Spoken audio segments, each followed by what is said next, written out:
introduce Scott Cooper. I have known Scott for many, many years. I had the pleasure of first meeting him when we were at the Summer Action Social Institute in 2011. And at that time, I was very new to social ministry, and Scott was almost at a decade in social ministry. So he was a gracious and knowledgeable attendee who helped me in my beginning stages of this.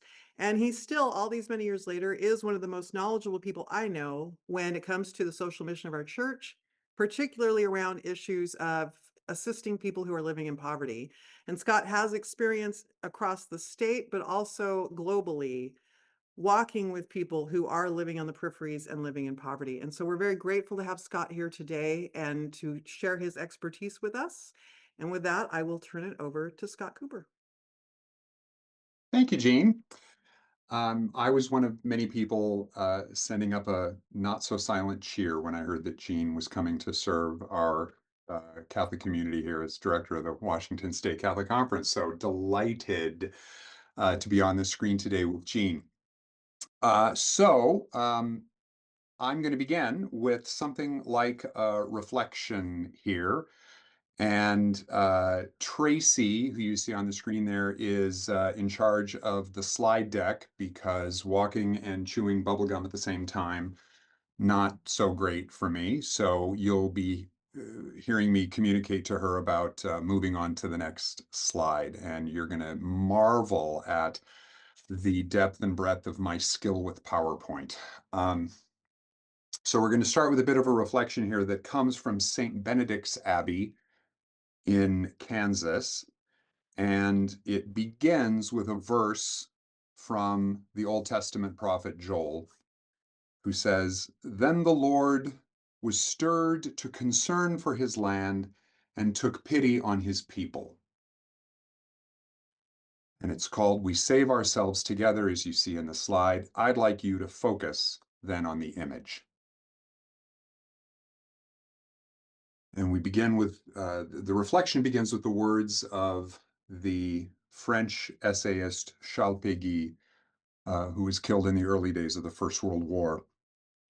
Péguy says, "We must not try to save our souls the way people save a treasure. We must save our souls the way people lose a treasure, by spending it." The words of Péguy, a call to generosity, awareness of the needs of others, moving about with our eyes open, willing to share, to stand with others. A dozen years ago, in Brazil's interior, these children looked, clutching a fence, friendly, a bit of food in their hand, wondering who held the camera, a stranger for sure. The brother smiled, knowing the taller onlooker, Eric, was a friend, more than just a tour guide. Among the families of the Cedro, farm workers who owned little. Jesus came among the human family, preaching simply, living good example, empowering followers, inviting all.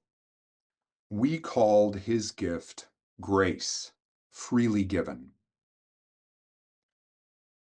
And then again, the words of Péguy. We must save ourselves together. We must not come to look for our God without each other. We must return all together to the house of our Father. We must think a little about each other, work for each other. What might God say if we arrived without each other?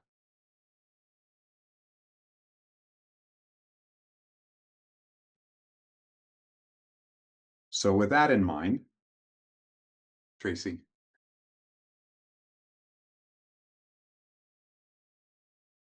So my goal today is to help us put in context within our faith community the place that poverty, discussions of poverty, response to poverty, awareness of poverty, understanding of poverty, where that lies, right? So that we ourselves feel both better equipped, but also challenged. With an understanding of what our faith tradition has to say about this, how it supports us in our work, challenges us in our work. So, as you see here on the slide, um, faith leaders saying no one gets into heaven without a letter of reference from the poor. And you may be familiar with this artwork, the sculpture of Timothy Schmaltz, and it's called The Homeless Jesus, because if you look in closely at this, you'll see that there are the characteristic holes in the feet to show the crucified Jesus. The idea being, right, that the homeless person we pass on the street is Jesus among us. It's our job to recognize it. Tracy. So I think you skipped one, Tracy. You can get to go back one. So Jean touched on this a little bit. I'll expand just to explain a little bit about how I come to this, why I'm here on the screen today doing this with you. Um, so coming up here later this year, I'll have 30 years of experience here in Spokane County doing direct service work with people living in poverty, including 4 years back in the 90s with the Spokane Council of the St. Vincent de Paul Society. At that time in the 90s, that was the largest food bank in the county. And that was a great bringer of people. We used to see, give or take, about 100 households a day, 5 days a week um, at that facility. Then a couple of years with Second Harvest Food Bank, working mostly here in Spokane County. And then this is my 25th year, not quite my 25th anniversary with Catholic Charities here in Eastern Washington, overseeing a variety of client-facing services, such as a rural voucher program that we have in several counties of Eastern Washington. I've managed grants in the past for direct assistance to people dealing with cancer diagnosis and treatment, low-income folks, currently managing funds for folks dealing with an ALS diagnosis. Here in Spokane County, we have a small emergency financial assistance program that runs through my office. So people worried about having their lights shut off, or people who don't have enough gas because they're living in their vehicles and the gas provides their housing, their heat, all of that together in their vehicle. I'm also the disaster relief and recovery person for the agency, so have come across many other households, usually in rural communities, recovering from the wildfires that are an increasingly frequent part of the landscape here. So just to give you a little bit of context about who I am and what I bring to this conversation today, Tracy. So let's define our terms, shall we? What do we mean by the word poor when we say that, or poverty? And lots of folks have thoughts about this. I have been around rooms in parish settings where well-meaning people have pushed back a little bit and said, well, what about people who are poor in spirit? Okay, very much real and very much a concern of the church and the people of God. We're here today, and the church is here today to speak about people who are economically, monetarily, materially poor. So, just to be clear about our terms here, if we expand who we mean when we use the word poor, those in poverty, if we expand it so much, we end up we dilute the field of who it is we're talking about. Pretty soon we're talking about everyone. All of us have had times in our lives, perhaps, when we are poor in spirit, and that may be true for you right now. We're here today, and the point of this conversation is to focus on those experiencing material or economic poverty.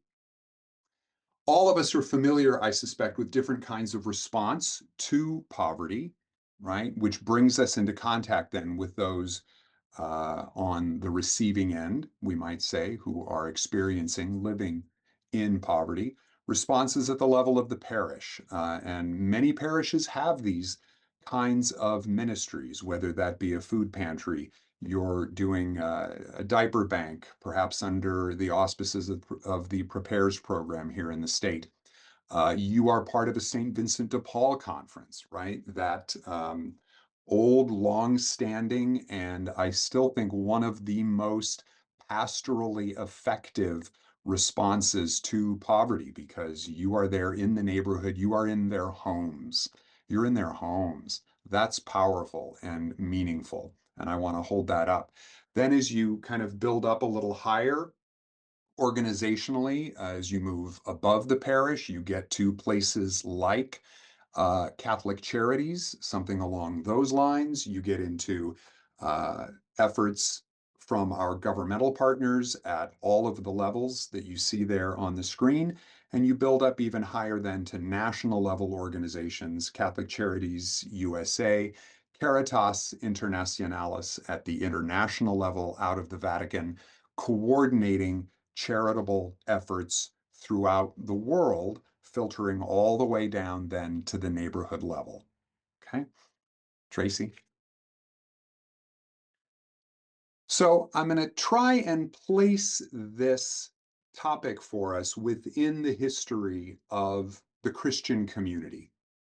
Okay, so certainly many of you will know the scriptural citations better than I do. So, with apologies to those of you who have better understanding than myself, so forgive my poor efforts.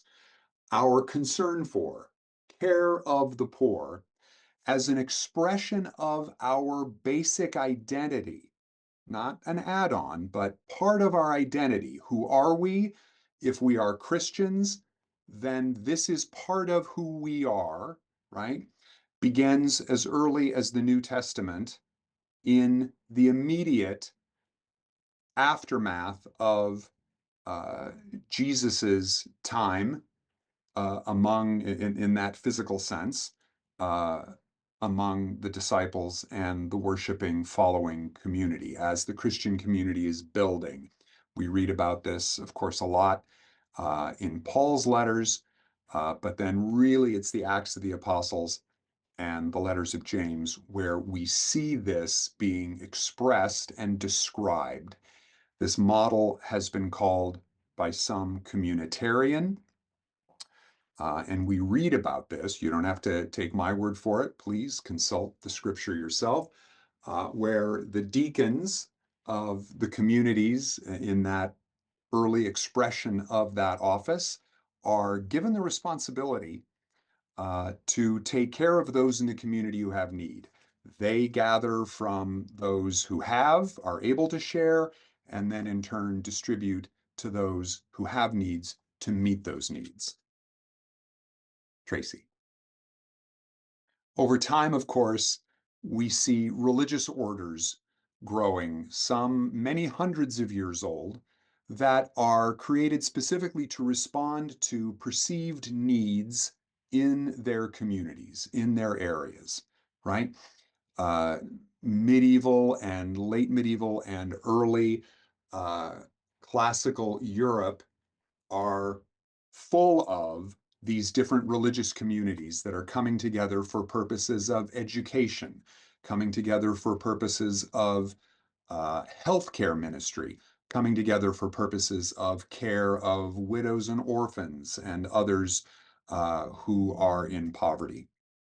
In the US, the Catholic Charities movement claims its origins from 1727, decades before we were an independent country, when Ursuline sisters in New Orleans began serving an early immigrant community. Again, these were mostly Catholic immigrants coming into New Orleans, so you can get an idea of Catholic sisters serving their co-religionists, serving Catholics, kind of an in-house ministry, Catholics serving Catholics. We know, of course, today that is no longer the case, but it's important to understand where many of these ministries and efforts began, what that looked like, and then how they've changed over time.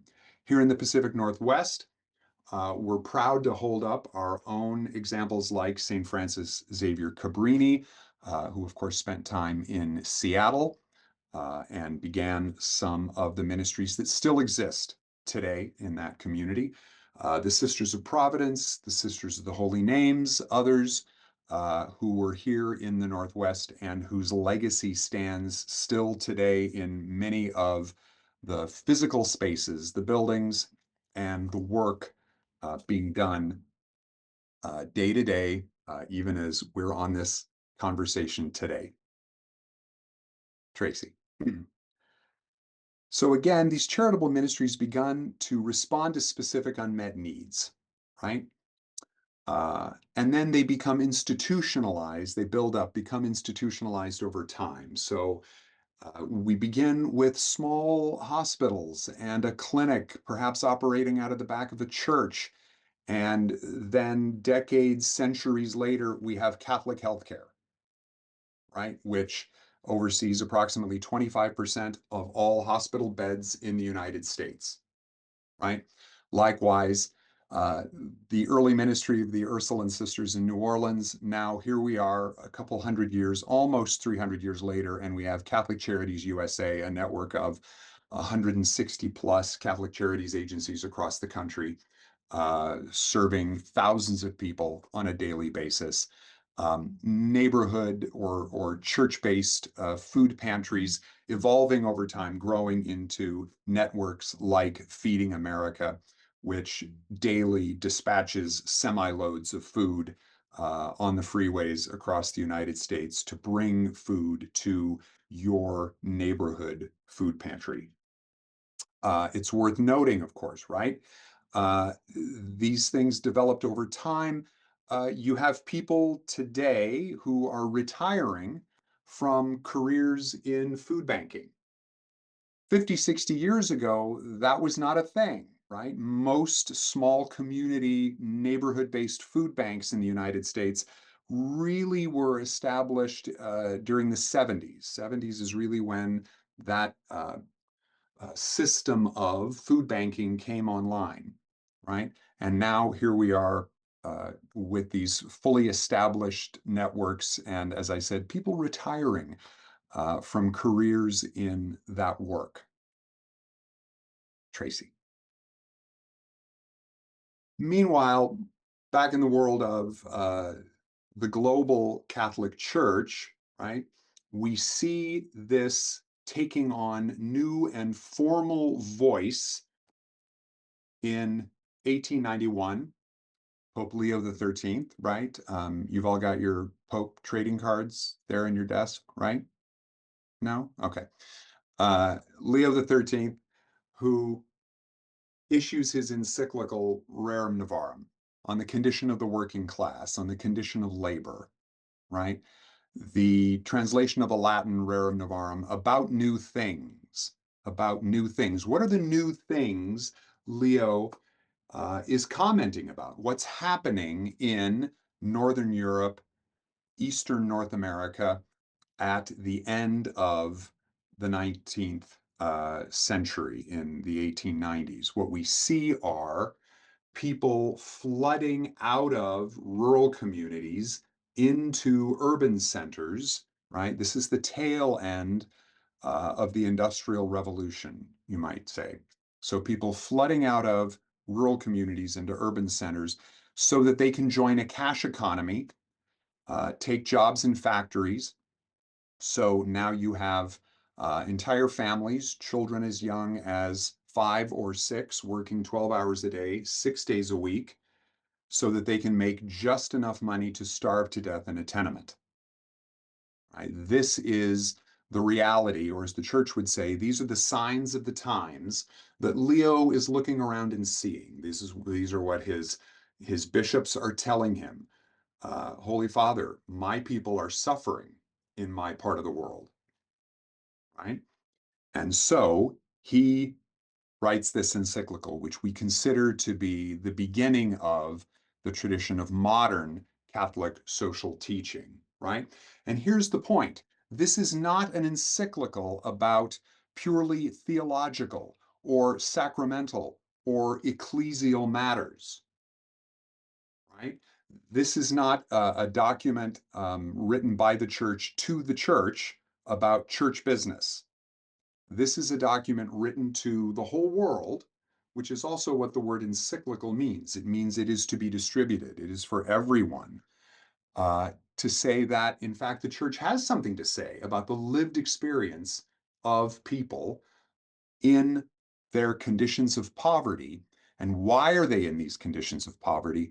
Because of the economic conditions in which they live, and that the church has something to say about that and claims a right, and not just a right, but claims a duty to say something about this, right? We are not to just be silent and bless them as they go about their struggle, right? But we are part of their community. They are part of our community. We have something to say about this. Tracy. Next bit here asks you also to think about, how do we encounter poverty today, right? We described earlier the idea of material economic poverty, not having enough to meet basic needs, right? Through sort of usual transactions, by which we usually mean paying for it, without the help of a third party. So in the bullet points there, you see some of the realities in our communities, and I'm focused a little bit here on Spokane County, as you might imagine, since that's what I'm most familiar with. Around 40% of households meet the description of ALICE, so-called asset limited, income constrained, employed. The Federal Reserve nationally estimates 37% of Americans, 37%, cannot touch $400 to respond to some kind of emergency. 37% of Americans, a little over a third, right? On any given night, the families with children that'll be sleeping in cars tonight, as you go to bed tonight, I'm not trying to be a downer here, but I'm also trying to be real. As you go to bed tonight, families with kids will be tucking in their cars because of the lack of shelter space, because of the lack of affordable housing, because of the lack of funds to prevent eviction. Okay. And these are issues and circumstances over which we as a society have some control. We've chosen not to, right? All school systems now in the public realm have McKinney-Vento liaisons, McKinney-Vento kind of being the shorthand term for federal legislation, through public education to track and provide support to homeless students. This has become normalized now. This has become normalized. Likewise, normalized how many different intersections as we go about our day, our week, our month, throughout all of the spaces of our lives, our workplaces, our places of worship, our places of recreation, our places of neighborhood, do we find ourselves being asked to support different kinds of drives or collections? This has also become, right, normative, and ways in which we, as we go about our lives, have touch points to poverty. Okay? Tracy. For many people in the community, I think, speaking very broadly, a person like this might be what comes to mind when we think about someone living in poverty. The person depicted here, the image, the situation, I think, let's go back, Tracy. Thank you. This can provoke uncomfortable feelings, perhaps. And I'd like to take a minute here and just ask you, we're going to sit with this image for a minute. And pay some attention to your feelings about this. Don't push those feelings away. Let them come up, sit with them, name them.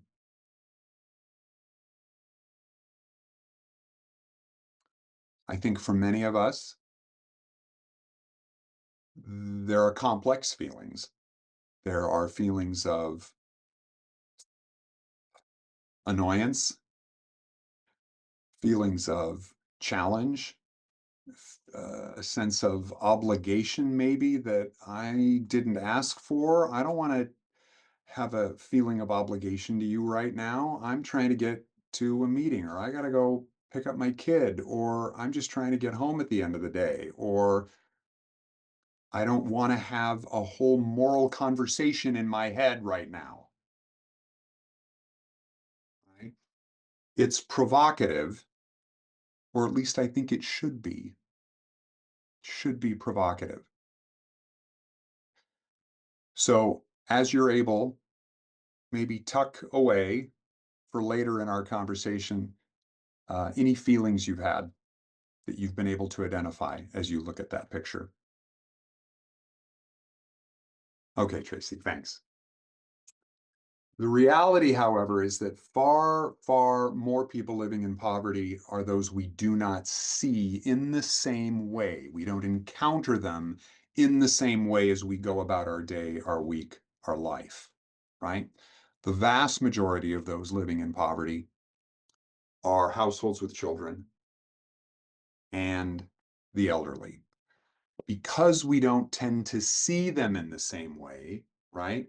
Because they are not necessarily standing on a street corner flying a sign, right? They don't necessarily make the same claim on our moral imagination, right? We don't see them as much. Next slide.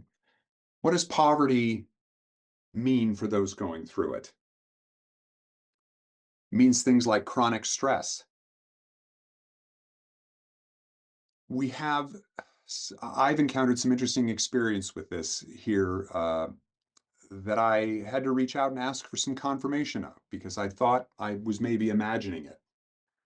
We have many properties here that our agency runs in downtown Spokane for folks exiting chronic street homelessness. So that can mean anywhere from 5 to 11 to 15 years of living on the street in and out of shelter, right? With a lot of deferred health care, or maybe your only health care is the ER. And we've seen this happen often enough where somebody working through the programming and the system manages to secure a unit in their name. They move into permanent supportive housing, perhaps for the first time in a decade or more.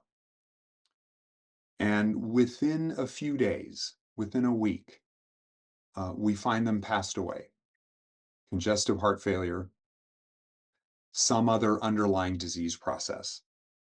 And I saw this happen often enough that I reached out to some of the staff who work more closely and said, am I seeing this? Is this really kind of a phenomenon?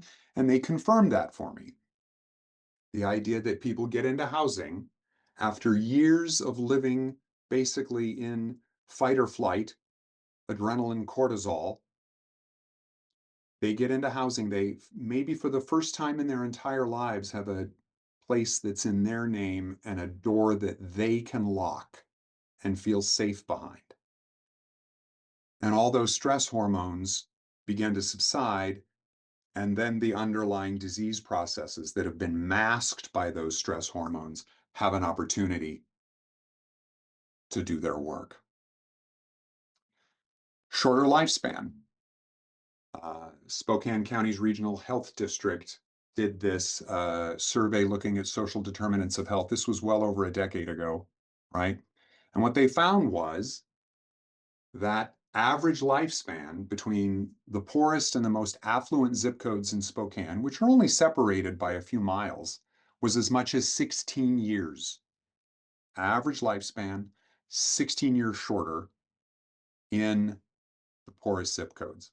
So I'd like to go so far as to say that poverty is a life issue, and the church needs to speak of it that way when it speaks of life issues.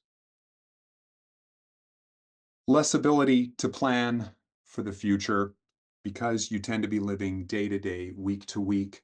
It's hard, if not impossible, right, when you're living in poverty, to plan for anything long term, whether that's negative, like having some cash tucked away so that you can touch $400 in the event of the emergency that life will always deliver sooner or later,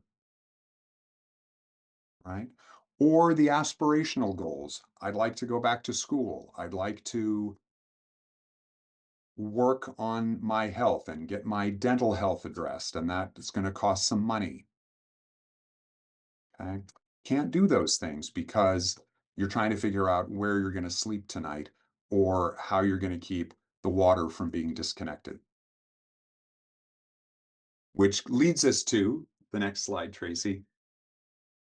The fact that poverty is expensive, right? It costs poor people more to access their own money, right? It's one of the many ways in which the economy is structured to suck money from the bottom and move it to the top, right? If you are unbanked, it's going to cost you more to access your own money. Things that those of us who've been banked our whole lives take for granted, right? My second point there about less ability to buy in larger quantities or in bulk, I'm not talking about going to Costco, right? I'm talking about the fact that if all you have in liquid cash that you can touch is enough to get you to the dollar store, you're going to be buying soap, as one example, in a smaller size. You're going to walk out the door with less soap. You're going to have to do that more often. So you're going to end up paying more over time, right? Paying more to access housing, those who've had evictions on their records, or even without an eviction. Even without an eviction, if you've had a troubling rental history, you will be charged more to access the place you're going to live next. We're starting to see in the last couple of years the phenomenon of a triple deposit. I'd never seen that, uh, let's say 5, 6 years ago, but we're seeing it now, right? And as our friend in the poverty community, Matthew Desmond, who runs the eviction lab at Princeton University and has written some books about poverty, including his masterwork, Evicted, will say, right, poverty doesn't cause eviction so much as evictions cause poverty, right? Flipping our understanding of how this works in the lived reality of our neighbors. Next slide, Tracy. This one I have come to over time, and the more I sit with this idea that poverty is at least as much relational as it is economic, the more I think this is true, the more I find this to be part of the reality of the folks we encounter, right? People are not always poor because they run out of money. People are poor because they run out of relationships. Having said that, I think it's also worth noting the poor, those knocking on our doors for assistance, tend not to have a lot of rich friends, tend not to have rich family members, right? The communities in which they live are also often, usually, the same economic strata that they're in, right? One of my colleagues here made this observation here not too long ago that one of the single greatest causes of homelessness and the reason, one of the reasons that people will explain when they're coming to us for services related to housing and homelessness, it's the breakup or breakdown. English is interesting, isn't it? Break up and break down, both meaning more or less the same thing, of relationships. And I'm going to tell you this. This happened last night. I wish I could make this up, or you'll have to trust me that this is what happened. So, in the part of the city that I live, Thursday, today that we're recording, that's garbage pickup day. And so last night, I'm in the alley putting out my garbage cans for pickup today. And here's my neighbor who lives across the alley, been my neighbor the whole time we've lived in this neighborhood. And we do find ourselves often having these alley conversations. And she said, I want to pick your brain about something. And she proceeded to tell me a story of an acquaintance who had admitted basically into her home an older woman who was basically otherwise homeless. And we were then trying to have a conversation about how we could best assist this individual uh, in their situation. But this boils down to, in this woman's case, she had nowhere else to go. She had no other relationships. Her husband had died. She was a widow. Her only child, a son, is developmentally delayed and lives in an adult family home.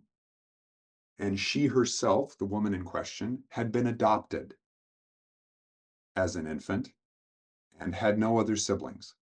She was out of relationships. And I would also like to point out this is something I've also noticed just kind of casually as I go about my life. We see this relational poverty also manifest in the fact that we don't see a lot of poor people in our churches. We don't see a lot of poor people in our churches. And I say that because this has been the case in my own parishes. There's a man who has started coming in the last, I'll say, year and a half to my own parish. I know also that he has been homeless because he has come into our doors here at the agency looking for services. The fact that he comes to the parish fairly regularly, he's there 2 out of 3 Sundays, I'll say, gives me some hope that he's trying to find community. He's trying to find relationship, right? It's a place he feels safe, hopefully a place he feels welcome. But I'm going to say, by and large, our parishes don't always do a good job of welcoming the poor. If they feel they have to dress a certain way, if they feel they won't be welcomed because they can't contribute monetarily to the collection. Okay, moving on. One of the things I've said for a long time is I've noticed that the poor in general, my clients, don't have obituaries. They don't have those relationships such that they are acknowledged in that public space in that public way. Another way of making them invisible. Poverty, of course, creates its own culture. Many people have written extensively about this. Ruby Payne, Payne, was often held up from the 90s and into the early aughts as one of the great explicators of the particular dialect and the particular subcultures that those in poverty develop. And by culture, I think that's important to pause with that word. When we say poverty creates its own culture, by culture, we mean behaviors that are handed down generationally, right? There is this culture of poverty, right? And I think that second bullet point, the reality of having to beg regularly, of having to ask strangers over the phone or online or in person regularly to help you meet your basic needs, right? Becomes for some people an avoidant behavior. They won't reach out.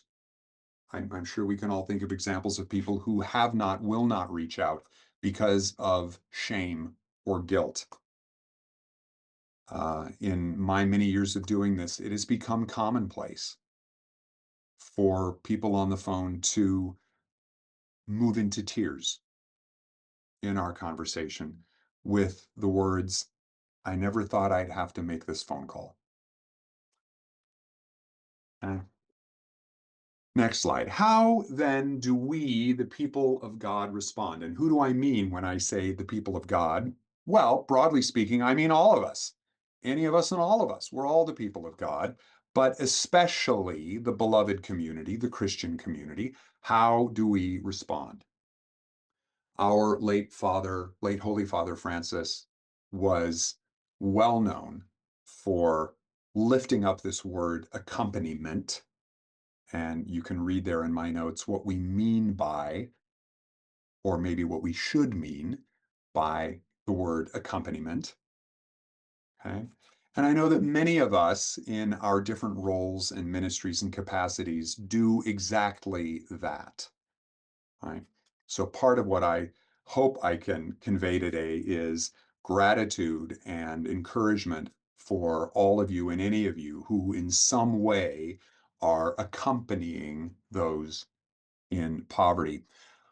Before I was using the word accompaniment, which again comes from Francis, often how I framed this for myself is the phrase presence and attention.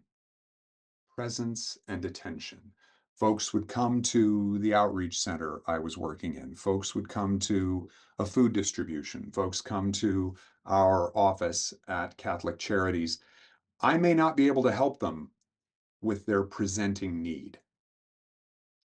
What I can give them, and something that often I think is sorely lacking in many of their lives, is my presence and my attention uncritically. I will listen to their story. I may be the only person or one of only a few people who will listen to their story and acknowledge them. So, presence and attention, which may seem like a small act, although I'm not the first person to note this, we're now basically in an attention economy, right? Giving of presence and attention can be a huge gift. Tracy. And of course, Benedict XVI, in his encyclical Deus Caritas Est, we have used this phrase many, many times here at Catholic Charities, the idea that love has to be organized. Love has to be organized in some way, right? We take this to mean this is not just random ad hoc ways in which we might come across people, but the poor deserve thoughtful, scaled, and appropriate attention. Okay? And I see Jean adding links to some of these in the chat. Tracy, next one, please.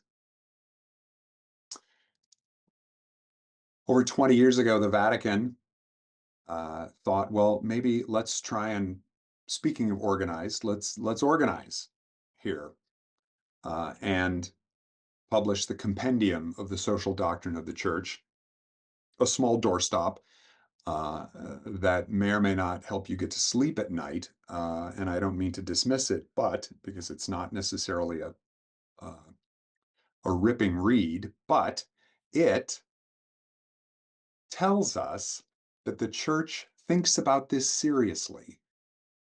The church thinks about this seriously, right? The church has a lot to say and has had a lot to say and will continue to have a lot to say about how it is we operate in different social environments, everything from sub-Saharan Africa to inner city New York, Los Angeles, whatever it might be. All of these different environments, the church is and has a social presence. Okay? Part and parcel of our identity, a constitutive part of what it is to live the gospel. Let's move on. Tracy, thank you. We're trying to watch the clock here. In our modern US context, our bishops have articulated this set of guiding principles, right? Many of us are familiar with the 7 themes of Catholic social teaching, right? The fourth one on that list, the option for the poor and vulnerable, really more properly phrased as the preferential option for the poor and vulnerable. So again, the bishops here in the United States being very clear about this is part of who we are, part of who we are, paying attention to these folks. Tracy, next one. Taken a step further, many of you are familiar with the Catholic Campaign for Human Development, now 50 plus years old, part of the US Bishops' Conference, with a focus on poverty reduction strategies that empower and give decision-making power and agency to the poor over their own lives. Here in the Diocese of Spokane, Eastern Washington, two of our more recent grantees, Feast World Kitchen is a communal uh, community kitchen operation that serves refugees, asylees, and immigrants. And in the Walla Walla Valley, we have a housing land trust called Common Roots that seeks to break generational cycles of poverty by helping low-income people develop assets through home ownership. These are long-reaching, far-working kinds of programs that basically mean, if done well, those folks won't be my clients. The participants won't have to knock on my door. And isn't that a way to uplift their human dignity? Next slide, please. I was at a St. Vincent de Paul meeting in Pasco some years ago and noticed this quote that they had, and it made an impression upon me. For those who were not familiar, Bishop Ken Untner um, in Michigan was well known for his writing and teaching and speaking and outreach on behalf of the poor. And this was one of his quotes, which I found troubling for me, challenging for me. Uh, and the fact that he was distinguishing between sort of the poor in general, but the poor poor. Let's talk about those really at the bottom of poverty. Let's not forget them. Let's not just maybe work with those who we find easiest to help, who don't challenge us as much, who don't call as much out of us. Let's pay some attention to the poorest of the poor among us. Next slide. Now I'm going to get into a couple of stories. We're going to kind of toggle back and forth here as we're reminded by the theologian Megan McKenna, all stories are true. Some of them actually happened. And all stories are about you and me. Okay. So these are encounters we've had here with names. I hope it's obvious changed to protect confidentiality. These are folks coming and knocking on our door in the last couple of weeks. Okay. An idea of who it is living in poverty among us. Next, please. Of course, our Old Testament forebears, the Jewish people, have also spoken of this. The psalm writer reminding us that the Lord hears the cry of the poor. I might even say there's a bit of an implicit warning in that. The Lord hears the cry of the poor. So you better be paying attention. You better be keeping an eye out because God hears this cry and will also be paying attention and noticing if we're not responding. Now, I'm not here saying that the psalmist is making a threat. What I am saying is the psalmist is telling us the Lord hears the cry of the poor. And if we say we follow the Lord, then we should probably also be paying attention. Next slide. Another story. This was just a couple of weeks ago. As you read about the experience of this individual, this gets us into a discussion of what we call here in the social work kind of world, ACEs, adverse childhood experiences. Adverse childhood experiences, things that happen to a child before the age of 5 that should never happen to a child, that set the script, that set the hard wiring that often says the universe is not a good place and people are not to be trusted. because the people who were supposed to take care of me and meet my needs didn't, couldn't, wouldn't. We have the privilege here in our agency of a long history of working with Dr. Kent Hoffman, who's a renowned psychotherapist who developed a lot of early modeling and is seen to be a global expert in the theory of bonding and attachment between parent and child. He describes these early childhood experiences as procedural memory, the things we learned before we had words, the things we learned before we had words. These are the people coming to us, those who've struggled so much at an early age without the supports that we all wish we could get. Next, please. And of course, early in the understanding of the revelation of who Jesus is, Mary even gives us a bit of foreshadowing when she says in her Magnificat, right? This is what I see is happening. Here's what's coming. Here's what's coming, right? Filled the hungry with good things, the rich he sent away empty. This person of the divine and human together in Jesus is going to flip the script, turn the tables, and have us rethink where our priorities should be. Mary tells us in advance what to expect. Next, please. Another story.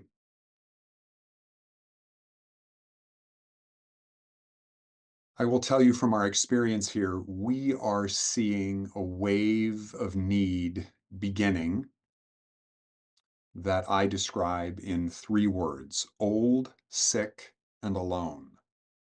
Old, sick, and alone is the wave of need that's coming, for which many of us are not prepared.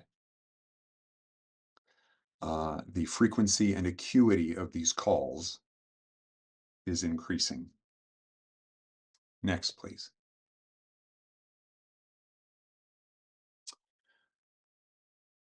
Of course, Jesus himself, when he comes on the scene and begins his public ministry, many scripture scholars will point to this passage in Luke as one example of that, right? And call this his mission statement.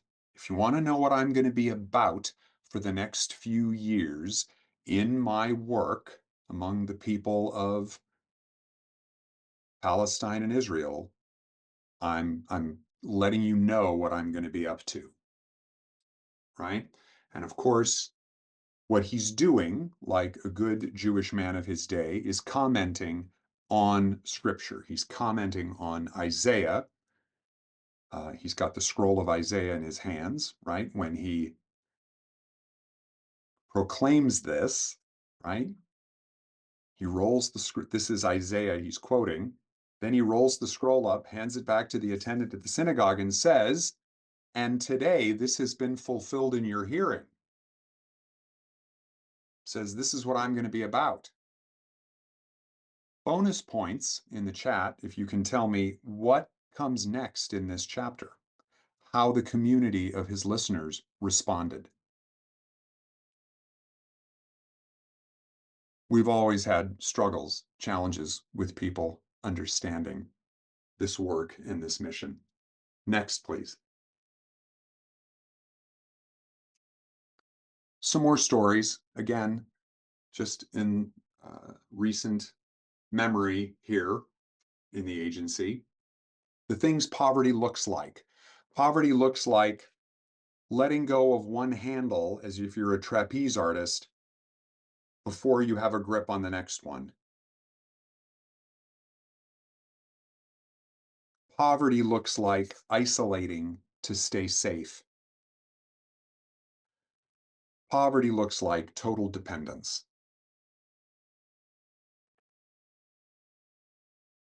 Next, please. Jesus, of course, gave us the story of Lazarus. If we needed a more pointed example, Jesus makes this pretty clear, right? The rich man, outside whose door Lazarus languishes, suffers, and dies, the rich man doesn't end up in such a good scenario when he himself dies. And the lesson's made very clear. The reason is because you didn't pay attention to the person suffering right outside your door.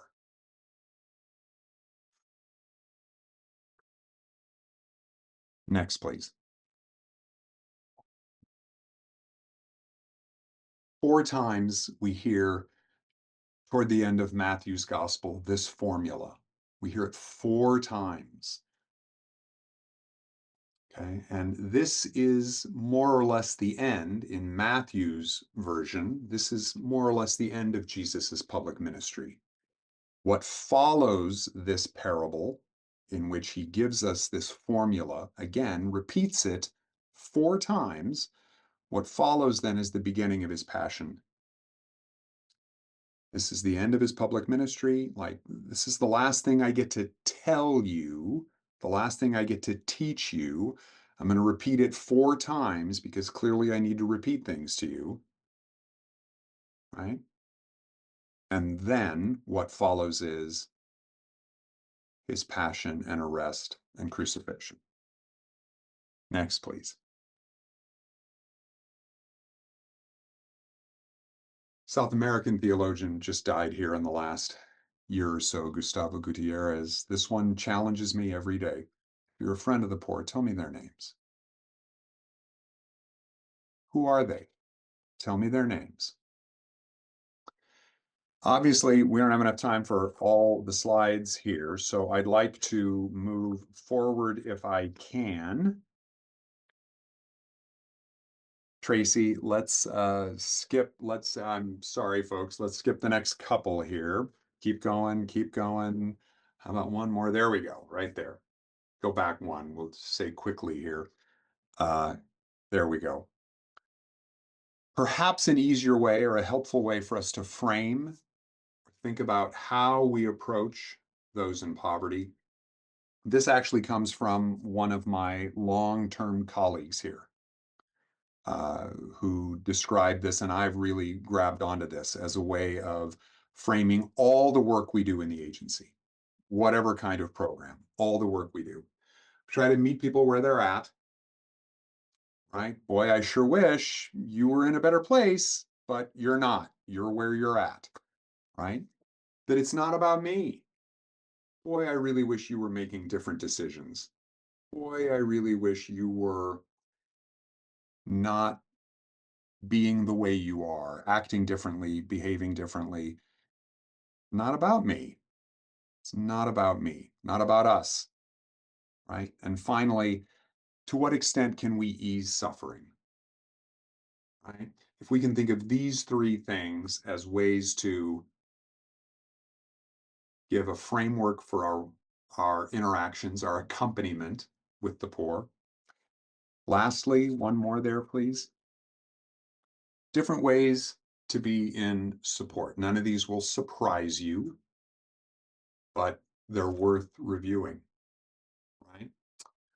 I'm pleased just in that first one, prayer. In my own parish, I'll be honest, I'm not sure who writes our prayers of the faithful, our intentions for every liturgy, but it is rare that we do not have an explicit prayer of the faithful that asks us to keep an eye on, remember those who are homeless, those who are hungry, those who are struggling with addiction, mental health, whatever it might be.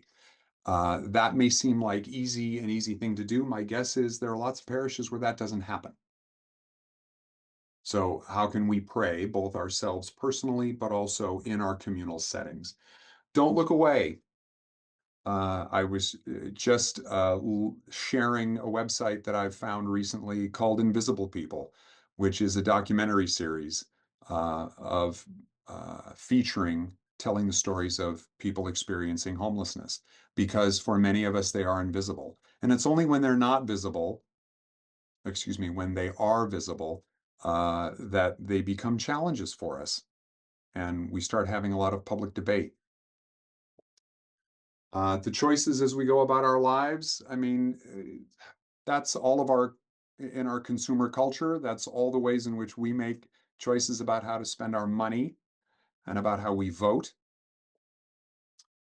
right? Those are some of the ways in which we can exercise power in a consumerist, capitalist culture, how we spend our money and how we vote. Parish engagement, don't let your parish off the hook. It can be seen as a hard extra thing for some parishes to do in a time when we may be struggling to have enough priests to provide the sacraments for us, to then be doing things that are seen as extra engagement. How does the parish reach out to the neighborhood, to the community in which it's located? And that'll look different one parish to the next. But by virtue of being a Catholic parish, you should be doing something. What does that look like? And then lastly, volunteering, roll up your sleeves where you can, as you're able, different stages of life, easier for different people. And advocacy. And Jean is here to follow up on that and tell you all the different ways you can advocate that she will get you plugged into. And with that, I see I've more than run over my time. Uh, so thank you. And I apologize we didn't get to questions. Uh, you're going to let me know how we did, how I could do this better or differently. And I appreciate you even making the time today to join us. And thanks to Tracy and Jean for holding my hand through this process.